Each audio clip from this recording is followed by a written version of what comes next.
વડોદરાની અટલાદરા પોલીસે બિચ્છુ ગેંગને કાયદાનો પાઠ ભણાવ્યો છે। બિચ્છુ ગેંગનું અટલાદરા પોલીસે સરઘસ કાઢ્યું હતું। શહેરમાં થોડા દિવસ પૂર્વે એક મહિલાને તેને પોતે અને તેની દીકરીને સામૂહિક બળાત્કાર કરવાની ધમકી બિચ્છુ ગેંગના સભ્યો દ્વારા આપવામાં આવી હતી, જેથી કરીને ગભરાયેલી મહિલા અટલાદરા પોલીસ મથકે પહોંચી હતી। જો કે આ પહેલા તેણે શહેર પોલીસ કમિશનરને પોતાની સાથે થયેલી આ ઘટના અંગે રજૂઆત કરી હતી, જેને કારણે પોલીસે આ અંગે ત્વરિત ગુનો નોંધી કાર્યવાહી હાથ ધરી હતી, જેમાં મહિલા ધમકી આપનાર બિચ્છુ ગેંગના કુખ્યાત તનવીર હુસૈન ઉર્ફે તન્નુ સમીર શબ્બીર મલેક, ઇલિયાસ અજમેરી અને સમીર ખાન પઠાણને પોલીસે ધરપકડ કરી આરોપીઓને દોરડાથી બાંધી જનતામાં આવા લુખ્ખા તત્વોનો ડર ઓછો થાય તે માટે તેમનો વરઘોડો કાઢીને રોડ પર ફેરવ્યા હતા। પબ્લિકમાં ડર ઓછો થાય કે ભાઈ લુખા માણસોને પ્રત્યે પોલીસ ખૂબ જ કડક છે।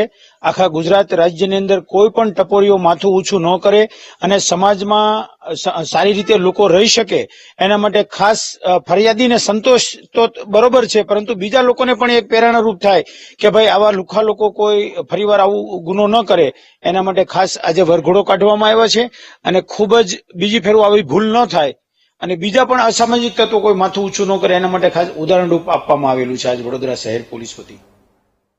સંવાદદાતા માનુ ચાવડા ફોન લાઈન પર જોડાયા છે। માનુ, વડોદરામાં પણ બિચ્છુ ગેંગનો આતંક છે તે જોવા મળી રહ્યો હતો, આખરે હવે વડોદરાની પોલીસે બિચ્છુ ગેંગને પણ કાયદાનો પાઠ ભણાવ્યો છે, શું વિગતો? હા, છેલ્લા 4-5 વર્ષથી આ બિચ્છુ ગેંગ કંટ્રોલમાં હતી, પરંતુ આજે ઘટના બહાર આવી છે। એક મહિલા પાસેથી જે વ્યાજે આપેલા નાણાં ઉઘરાણી કરવાની હતી, તેમાં બિચ્છુ ગેંગના 3 નાગરિકો મહિલાના ઘરે ગયા હતા, ધમકી આપી હતી કે મહિલાને અને એની દીકરી ઉપર ગેંગરેપ કરવાની ધમકી આપી હતી। એના પગલે આ મહિલાએ પોલીસ કમિશનરને રજૂઆત કરી। ત્યારબાદ અટલાદરા પોલીસે આ 3 આરોપીની ધરપકડ કરી છે અને મહિલાનું ઘર અને વિસ્તારની અંદર એમનું સરઘસ કાઢી દોરડાથી બાંધી અને 3 આરોપીને પોલીસ લઈ ગઈ હતી।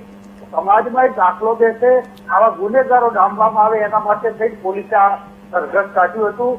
3 આરોપીઓને સાથે રાખીને દોરડાથી બાંધીને જાહેરમાં લઈ જવામાં આવ્યા હતા અને આ એક કડક પગલા લેવાના ભાગરૂપે પોલીસે આ કાર્યવાહી કરી છે। બિલકુલ માનુ, જાણકારી બદલ આપનો આભાર।